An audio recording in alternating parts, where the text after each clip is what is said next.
stay when all is left is my sorrow. Please pray when all you feel is you don't know. Please stay if you believe in tomorrow. You breathe like I do. That you'll be there when I let go. I tell you hope is gone if you don't stay. I tell you I am done if you don't show me the way. Please stay if only for today.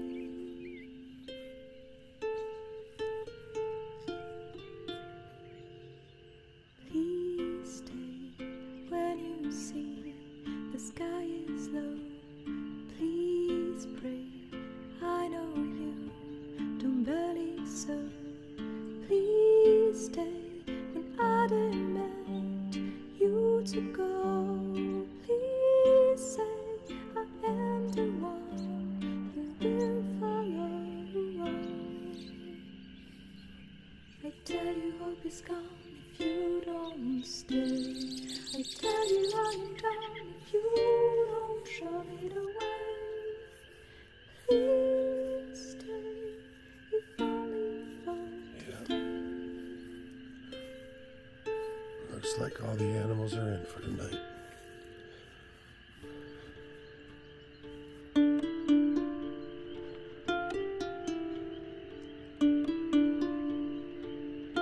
Cows are in the barn. Chickens are in the roost. Dogs on the front porch. Before I drop, I'll raise the sun to make you stop. I see you leave, I know I'll fall. The only one's not settled in. My wounded soul. That should be. Is my wife and son.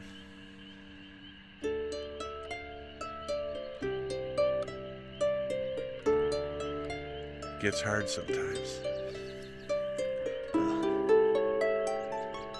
It's hard all the time. We're not. With them not being here. Stay, please pray, please stay. Even when You will retrieve my wounded soul. my boy's home, my youngest, who's only going to turn 2 this week, in 3 more days.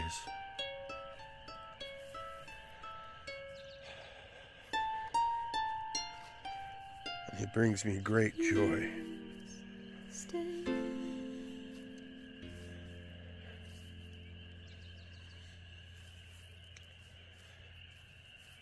But I find that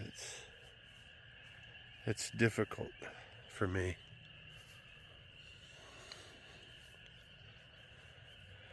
As I've gotten older and realizing, maybe even on the backside of learning after it's too late, how much all those moments in my time, in my life, and my discussions with my wife of needing to be right, or believing I was right, and needing to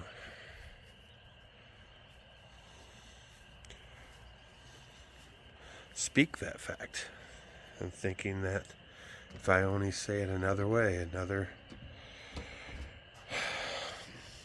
yeah, I find that it's really not worth it getting my way, having certain things decorated my way, having things built my way in the way that I think it should be. What does all that mean, anyways?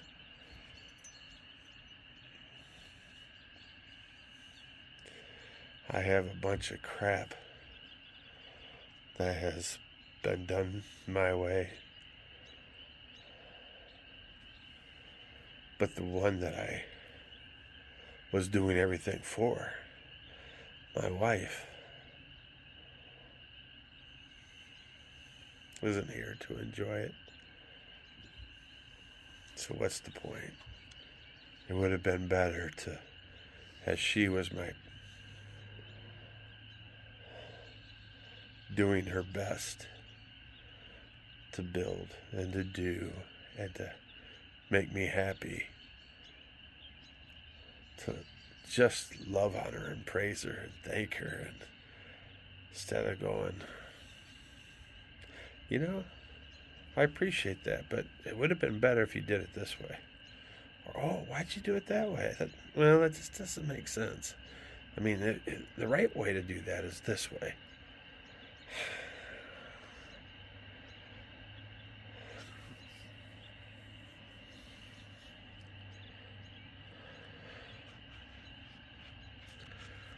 I went to moved out of Cincinnati, and we got this place, and my heart's desire was to build this so that when I left and the good Lord took me home, and my wife was here with Tez and my other kids, Jesse and Eli, that I would have had some kind of a legacy that I would have left to make sure that her and Tezedik were taken care of, where she did not have to worry about where's the next paycheck, what's going to happen, what do I do with Tez, because everything would have been built and paid off and debt-free but with my health and this autoimmune issue that I fight against constantly, that's in my lungs and my heart, my kidneys, liver, my thyroid,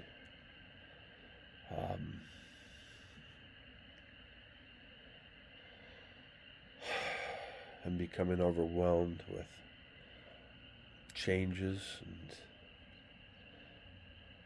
with my age. That became the priority, even over, I would have said I was loving my wife. That's why I was doing it. But I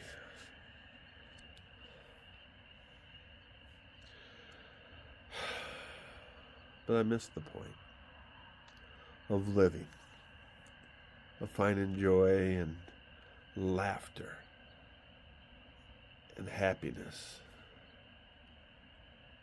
and being able to recognize when she was stressed, to be there for her.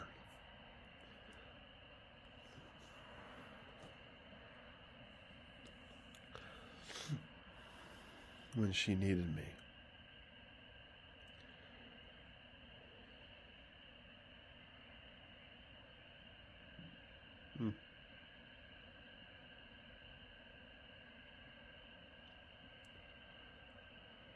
Tell you.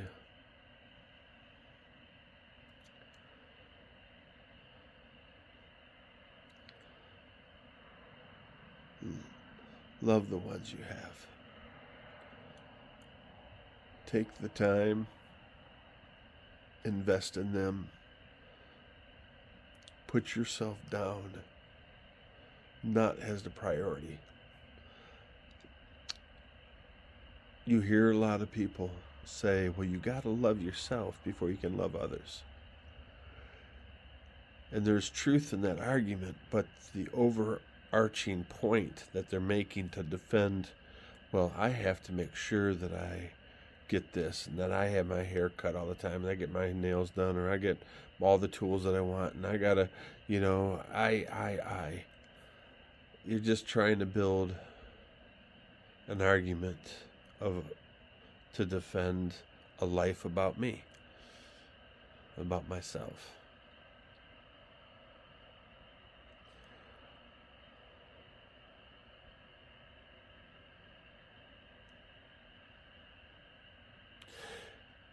It's hard to get to a place where when you don't experience loss, to get to a place where you realize all that stuff about me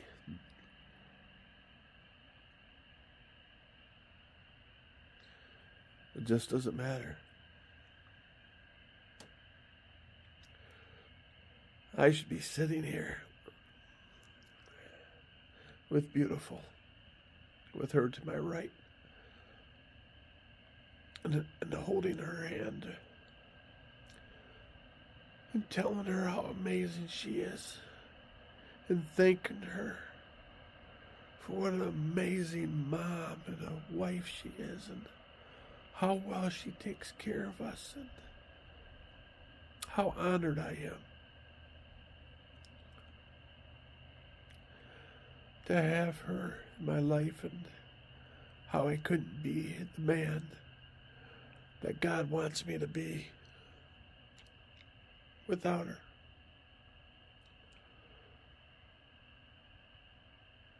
That was the point of her. That's the point of why God gave us each other.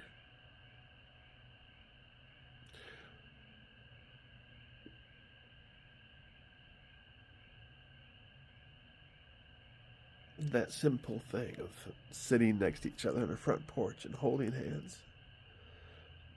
Just saying, babe, what can I do for you?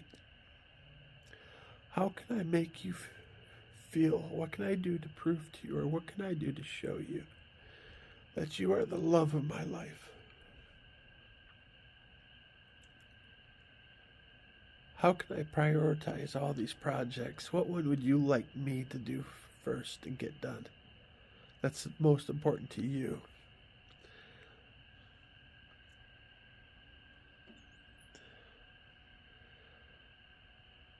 How can I love you today?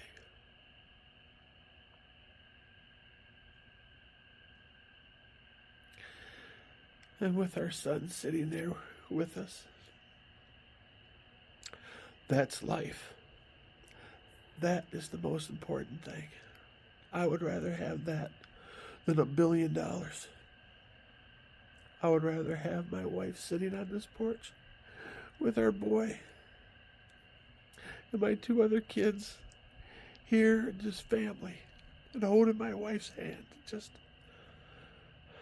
and listen to the tree frogs. Boy, it's beautiful.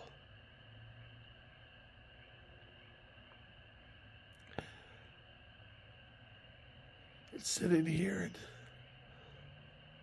praying together, perhaps reading a Bible story to all the family and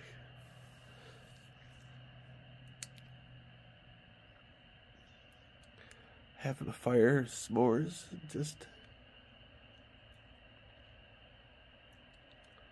even just sitting her with her and me just quiet next to each other, holding each other's hand and just rocking back and forth. And just her presence, our connection,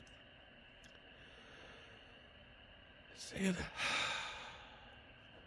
life with you, babe.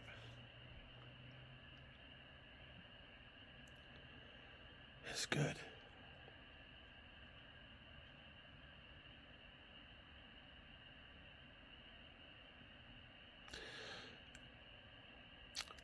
Marriage is hard, people.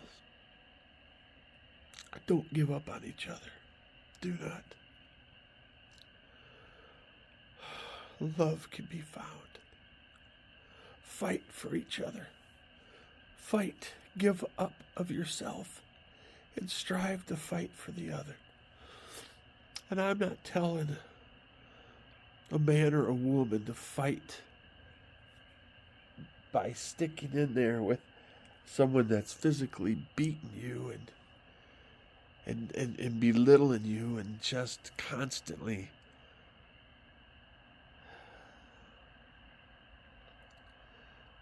talking just like, oh, you're stupid. Oh, why the heck you're so... I'm not talking about that. Please don't hear that. But we all have struggles in our life. We all go through stress.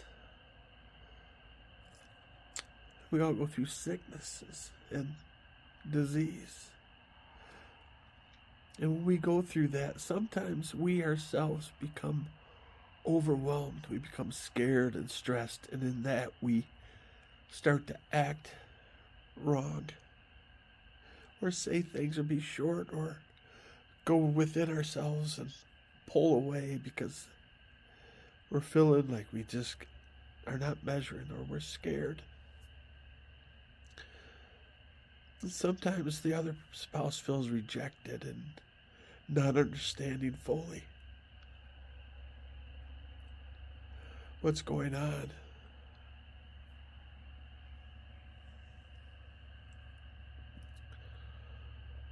I was talking with my wife's sister. She reached out to me on Facebook. She lives over in Dominican Republic.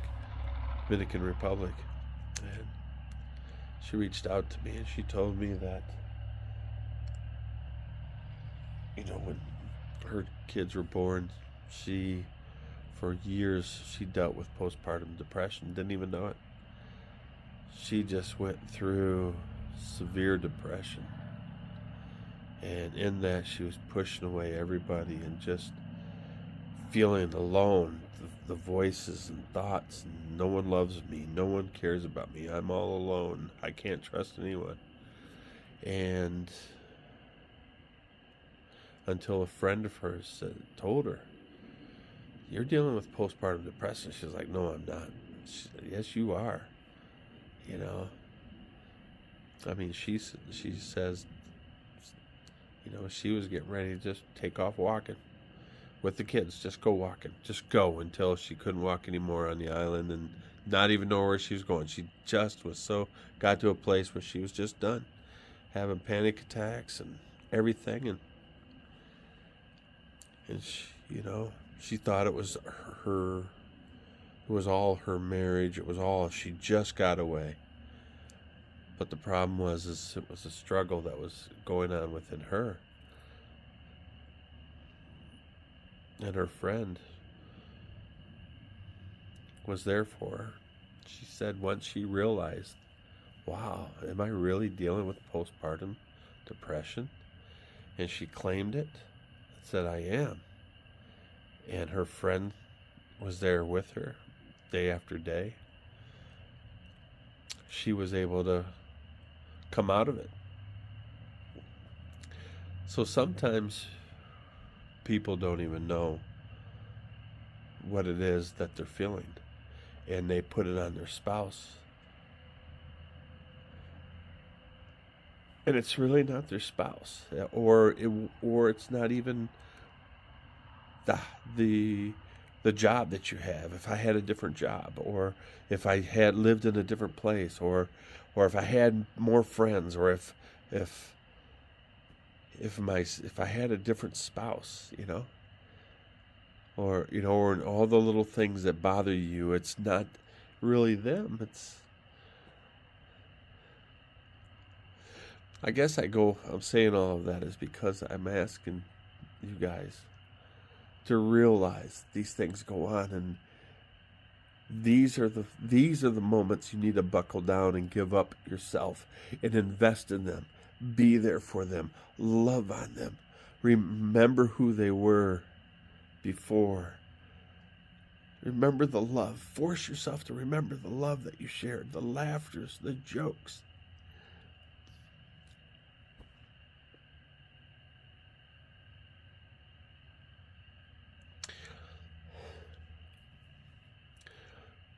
whenever I start to get frustrated, and I'm like, God,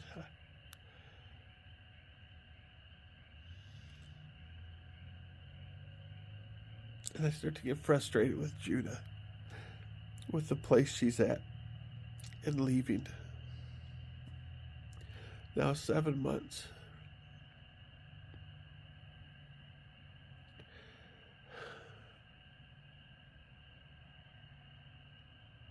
I sit and I remember how wonderfully she loved me.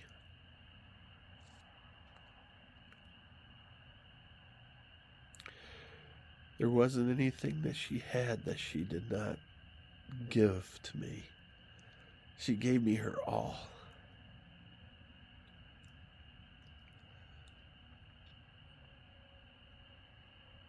I remember one night she would always put her feet on me, and they're always cold. You know. And we'd always have this kind of little game where she'd put her feet on me and I'd move my feet away, and she'd just put them back on me, and then eventually I'd just kind of like let her keep them on me, and I'd put my legs over top of her cold feet and warm her feet up, and she couldn't sleep without her feet without touching me. She couldn't. One night I decided I was going to keep pulling my legs away until where I was literally almost like, sideways, where my feet were and legs and my knees were off the bed, and she was literally turned all the way sideways until she found my legs, and I was like, quit trying to find me. And she started to laugh. It was a belly laugh too, and I just started to laugh, and we just rolled towards each other, and of course she tucked her feet right up into my legs, and I just put my legs all over her and just tucked them right in to get her feet warm, and as I was facing her, she said, "Babe, I'll always find you."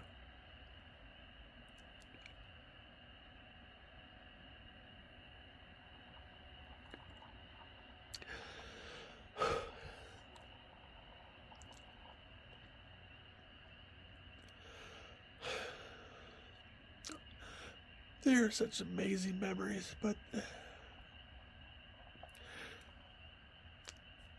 that one's tough on me too, because right now, in a lot of ways, as God is pulling me to Him, as I'm in this refiner's fire, and all of these struggles and things that I dealt with most of my life are being burned away.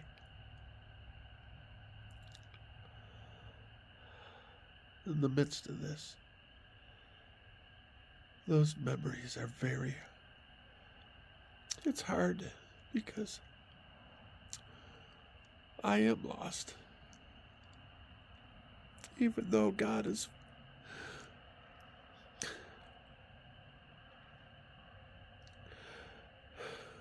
finding me right where He needs me to be.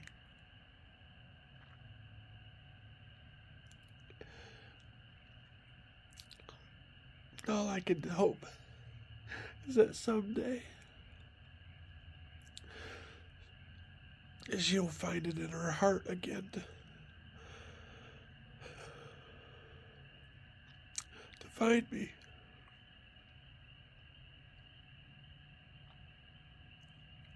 That it's not too late. When someone dies, there's always an inheritance. Or something that's left over.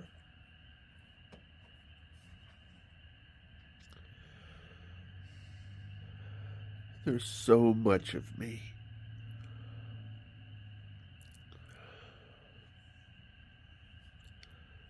Not the pretty parts. They stay. but the ugly parts. The unwanted parts that I've always wanted gone and couldn't figure out how or why they stuck around. they're all dying.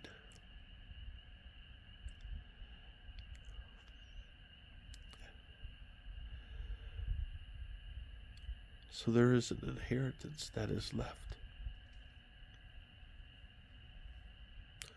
And that which is left should be the inheritance of my wife, who deserves it. She deserves to have a man that isn't so gruff and hard or so demanding or controlling.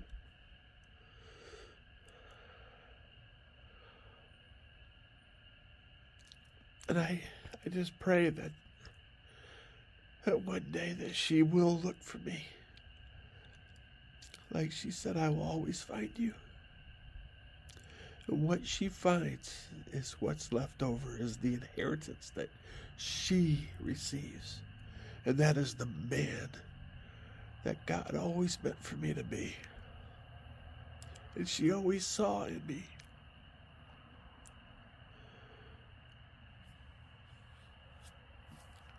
She deserves it.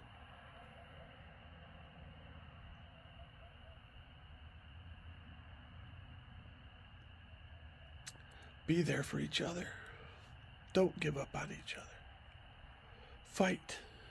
Love. Put your needs down, especially men. Be there for your wives. God created you with the broad shoulders. Jesus said that he is our head, the man's head, and the husband is the head or the covering of the wife. Your stress, your anxiety, you give unto the Lord, and know who you are in the Lord, and he will cover you. And he has given us the responsibility to carry the burdens of our family, our wives. And that is our role. To be their covering, to be their protector, and to serve them. To serve them like the queens that they are.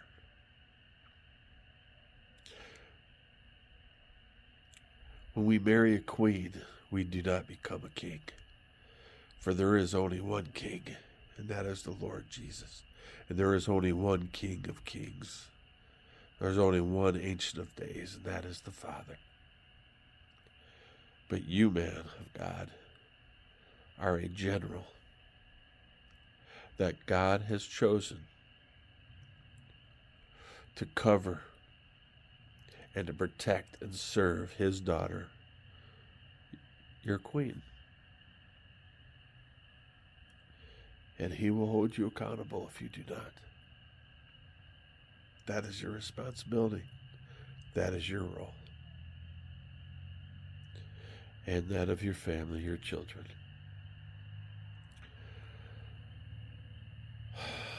So pull up your bootstraps.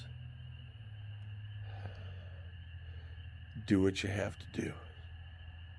And women, please don't give up on your man. We deal with a lot of stress, and then we hold this burden of being our protector, being the provider, very serious, and we see things differently. Our minds work differently. We're always trying to fix, and if it's fixed, then we know we're accomplishing something. And we miss a lot of times the emotion of what you're trying to convey through your words or your actions or even the things that you don't say. We don't see it. You probably don't even understand it. But if he does see it, and when you start to bump heads, and he to ask you to forgive him, that he desires, forgive him. Fight for your marriage, people.